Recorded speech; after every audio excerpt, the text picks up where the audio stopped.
ये आज का जो आर्टिकल है वो हिंदू से रिलेटेड है, द हिंदू न्यूज़पेपर से लिया गया है। और इसका हेडिंग है द रोड सेफ्टी, मतलब कि इसको जीएस पेपर सेकंड में आप कोट कर सकते हैं। बहुत कॉमन सा टॉपिक है और इसके बारे में जानना आपको और हमको बहुत जरूरी है कि रोड सेफ्टी के क्या क्या मेजर्स होने चाहिए जो हमको लेने की जरूरत है, जिससे हम ये जो एक्सीडेंट है उसको बहुत हद तक कम कर सकते हैं। आर्टिकल का कॉन्टेक्स्ट ये है कि road safety is a universal concern. क्यों लिखा गया है आप लोगों को बता दूं। एंड्रयू साइमंड्स, अब ये मेरा अपना एजुकेटेड गेस है, मैं गलत भी हो सकता हूँ। मैं ये कह रहा हूँ कि एंड्रयू साइमंड्स जो ऑस्ट्रेलिया के प्लेयर थे, ऑलराउंडर थे, उनकी कल कार एक्सीडेंट में ही डेथ हुई है। कल हुई है मेरे हिसाब से, कल या परसों। और इसी वजह से मुझे ऐसा लगता है कि आज का इस आर्टिकल को लिखा गया है। हालांकि उनका एग्जाम्पल नहीं दिया गया है, बट मैं जहां तक समझ पा रहा हूँ कि शायद वहीं से ट्रिगर मिला होगा राइटर को, इसलिए इसने लिखा है। तो इन्होंने स्टार्ट किया कॉन्टेक्स्ट कि road safety is an universal concern और इसको ध्यान देने की बहुत जरूरत है। इन्होंने एक एग्जाम्पल देते हुए कहा है कि इंडिया में जो भी मेट्रोपॉलिटन सिटीज हैं वहां पे हर साल 50,000 के आसपास एक्सीडेंट होता है। मतलब इंडिया में जितने भी मेट्रोपॉलिटन सिटीज हैं, चाहे नागपुर हो, हैदराबाद हो, दिल्ली हो, चेन्नई हो, कोलकाता हो, मुंबई हो, हर जगह पे इंडिविजुअली हर जगह पे हर साल 50,000 के आसपास एक्सीडेंट्स होते हैं। और इसमें 1/4 तो डेथ हो जाती है। मतलब 50,000 एक्सीडेंट हो रहा है तो इसका 1/4 आप निकाल लीजिएगा, उसमें डेथ हो जाती है लोगों की, मतलब उस एक्सीडेंट में। और जितने एक्सीडेंट होते हैं 50,000, उसमें से इन्होंने ये बोला है कि हाफ लोग तो पैदल चलने वाले होते हैं। मतलब 50,000 के आसपास एक्सीडेंट हो रहा है तो उसमें से 25,000 आप मान के चल 50,000 25,000 मान के चलिए कि पैदल चलने वाले जो राहगीर होते हैं, जो पेडेस्ट्रियन होते हैं इंग्लिश में बोलते हैं, उनकी डेथ हो जाती है। और इन्होंने ये भी बोला है कि इसमें से आधा जो एक्सीडेंट होता है, जो डेथ वाला एक्सीडेंट है, वो कार बस और ट्रक के कोलिजन से होता है। डायरेक्टली कोलाइड कर जाता है व्हीकल ट्रक या बस से और ऑन द स्पॉट डेथ हो जाती है। तो इन्होंने यही बोला है कि अपॉर्चुनिटी कॉस्ट जो है वो ह्यूमन लाइफ की बहुत ज्यादा है।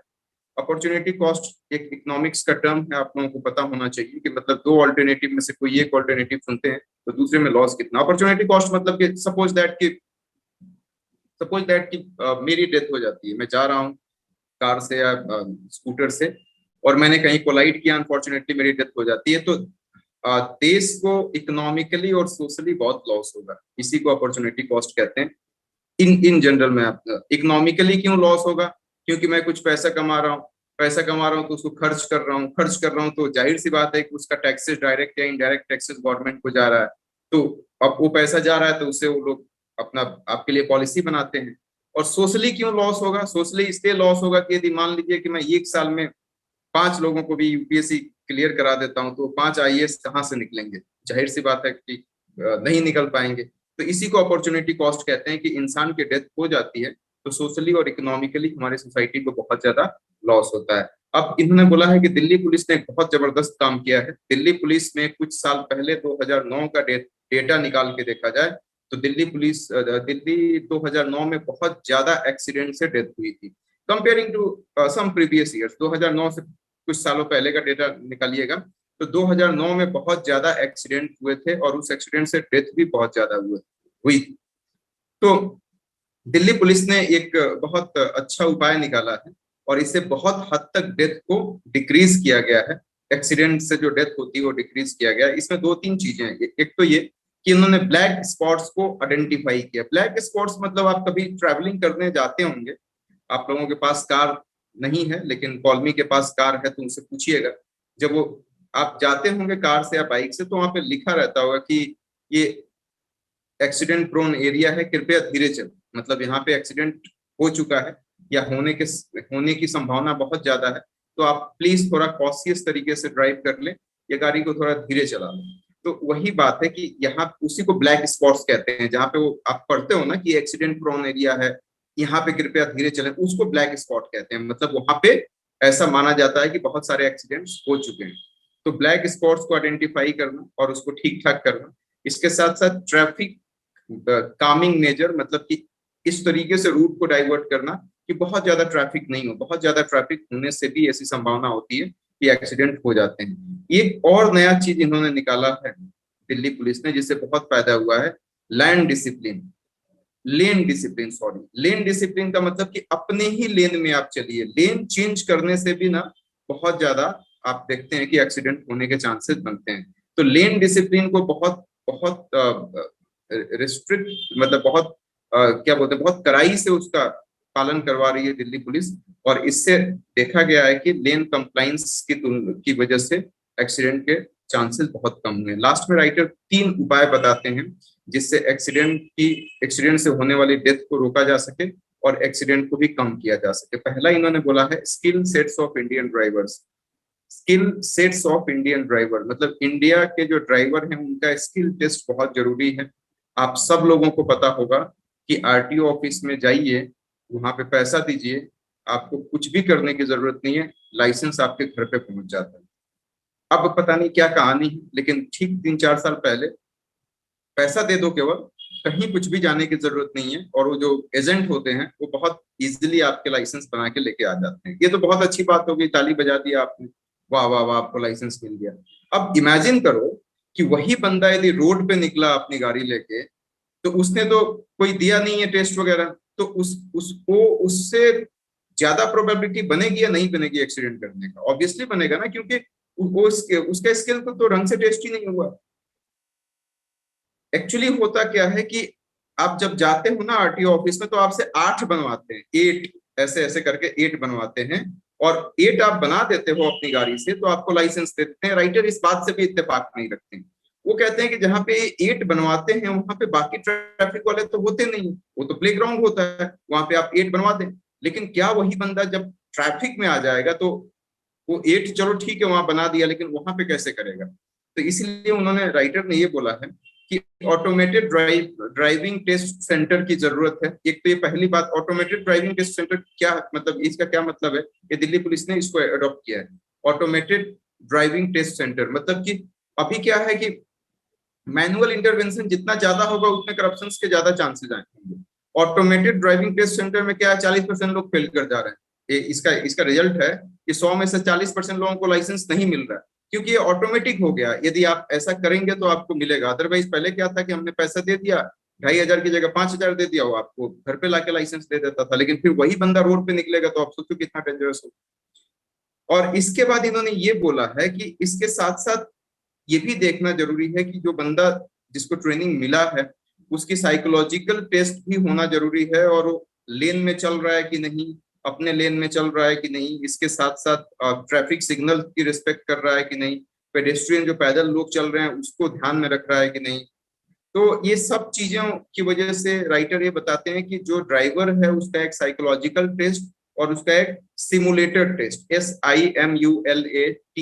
सिमुलेटर टेस्ट में क्या आएगा, उसमें यही सारी चीजें आएंगी। इसमें लिखता है स्टिकिंग टू द लेन, अपने लेन में चलना सिमुलेटर टेस्ट में। इसके साथ साथ सिग्नलिंग विद टर्निंग, आप जब टर्न करते हो तो क्या सिग्नल देते हो या नहीं देते हो, जो लाइट जलती है लेफ्ट राइट वाला सिग्नल, बहुत लोग नहीं देते हैं, तो वो चीजें टेस्ट करेगा।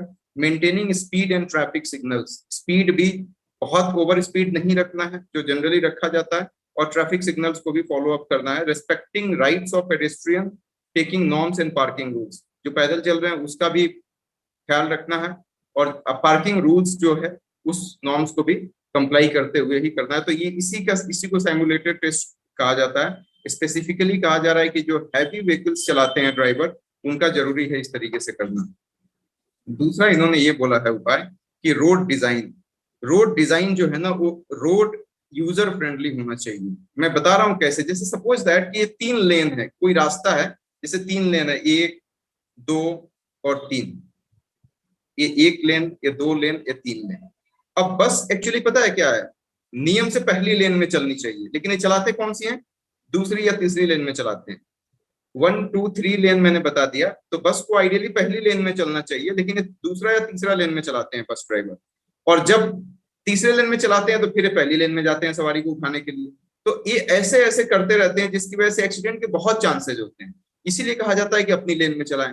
अब राइटर ये बताते हैं कि ये इस लेन में, पहली लेन में चलाने के, इनके नहीं चलाने के इनके अपने आर्गुमेंट्स हैं जो जायज भी है मुझे लगता है। पहली लेन में इसलिए नहीं चलाते हैं कि वहां पे ये जो वेंडर्स हैं, जो बेचने वाले हैं, कुछ कुछ बेचने वाले, वो सब वहां पे अपनी रेहड़ी लगाए रहते हैं, ठेला जिसको बोलते हैं। ऑटो और टैक्सी वाले वहां पे लगाए रहते हैं अपने, तो उनके पास इतने स्पेस नहीं होते हैं कि उसी लेन में वो चले, वो चले उतने स्पीड से चल भी नहीं पाएंगे, क्योंकि वहां पे कोई पार्किंग कर दिया है, कोई टैक्सी वाला, कोई ऑटो वाला, कोई कुछ बेच रहा है, कोई फ्रूट्स बेच रहा है, कोई सब्जी बेच रहा है, तो वहां पे बहुत सारे ऐसे वेंडर्स हैं। तो राइटर ये कहते हैं कि टैक्सी ऑटो के लिए एक फिक्स्ड पॉइंट बनाया जाए जहां पे वो वेट करेंगे, यदि वो लेन में रहेंगे तो उनपे कड़ी कार्रवाई की जाए, और यही सेम चीज रेप्लिकेट की जाए ये वेंडर्स के लिए भी, कि वो पहले लेन में यदि अपना सब कुछ सब्जी वगैरह लगाए हैं तो उनपे भी कार्रवाई किया जाए। तो इस तरीके से रोड डिजाइन के तहत भी हम एक्सीडेंट को काफी हद तक कम कर सकते हैं। तीसरा इन्होंने बोला है प्राइवेट व्हीकल्स। अब देखो, बहुत बार दिल्ली में मैं आपको बात, एवरेज क्या है ना कि 1000 पे 25 कार, इंडिया की बात मैं कर रहा हूँ कि 1000 लोगों पे 25 कार्स है इंडिया में, और दिल्ली में 1000 लोगों पे 110 कार। आप इसी से इमेजिन कर लीजिए कि एवरेज है 1000 में 1000 पर 1000 पीपल पे 25 कार्स हैं, और दिल्ली की केवल बात करें तो 1000 लोगों पे 110 कार्स हैं। कुछ तो ऐसे लोग हैं जिनके पास दो दो कार, मतलब व्यक्ति अकेला है लेकिन दो दो तीन तीन कार है, और अलग अलग जगह पे अलग अलग कार को यूज करता है। हालांकि स्नेहा पांडे ज्यादा अच्छे से बता पाएंगी, दिल्ली में रही हो, बट नॉर्मली मैं ऐसा बता रहा हूँ। तो ये कह रहा है कि ये जो तीसरा पॉइंट है प्राइवेट व्हीकल्स जो है वो बहुत ज्यादा है। तो राइटर ये बताना चाहते हैं कि ऐसा है क्यों। ऐसा इसलिए है कि लास्ट माइल कनेक्टिविटी नहीं है। कहीं कहीं पे सिलचर ही मान लीजिए या दिल्ली ही मान लीजिए, मुझे करोल बाग से कहीं इंटीरियर इलाके में जाना है, तो वहां पे ना मेट्रो चलती है, ना बस चलती है, ना कोई शेयरिंग ऑटो चलता है, ना कोई ऑटो वाला जाता हो। हालांकि ऐसा नहीं है कि ऑटो वाला नहीं जाता होगा, बट मान लो यदि नहीं जाता होगा तो फिर वहां पे हम क्या करेंगे कि अपनी गाड़ी ले लेंगे, भाई चलो बाइक ले लेते हैं या कार ले लेते हैं, उससे हम चले जाएंगे।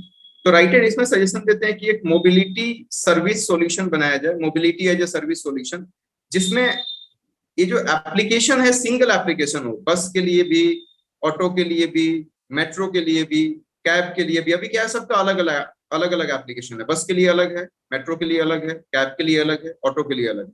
तो एक सिंगल जो है, मतलब mobility as a single solution करना है, सिंगल सर्विस सॉल्यूशन करना है।